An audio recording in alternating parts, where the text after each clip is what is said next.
అక్రమంగా గంజాయి రవాణా చేస్తున్న 3 వ్యక్తులకు చిత్తూరు పోలీసులు పట్టుకున్నారు. వారి వద్ద నుంచి 6 కేజీల గంజాయి కారును స్వాధీనం చేసుకున్నారు. చిత్తూరు 1వ పట్టణం ఎస్ఐ ప్రసాద్ తో కలిసి ఈసీఐ విశ్వనాథ్ రెడ్డి ఈ విషయాలను మీడియాకు వివరించారు.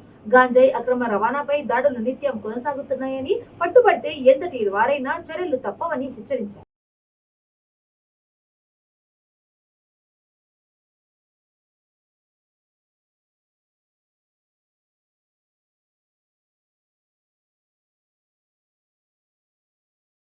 ఈరోజు చిత్తూరు టౌన్ నందు కొంగారెడ్డిపల్లి ఏరియాలోని నీమ్స్ గార్డెన్ వద్ద గంజాయి అమ్ముతున్న 3 వ్యక్తులని పట్టుకొని వారి దగ్గర నుంచి సుమారు 4.5 కేజీల గంజాయి స్వాధీనం చేసుకోవడం జరిగింది.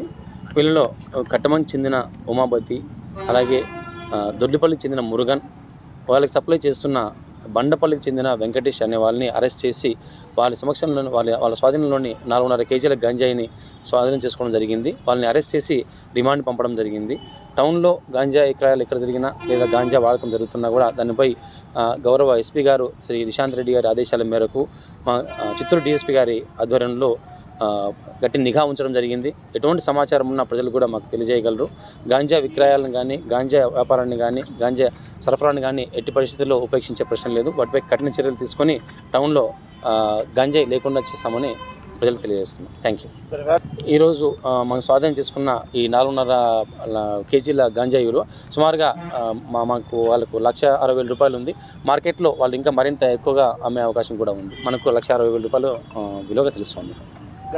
వాటితో పాటు వారు ఈ విక్రయాలకు వినియోగిస్తున్న కారును కూడా స్వాధీనం చేసుకోవడం జరిగింది.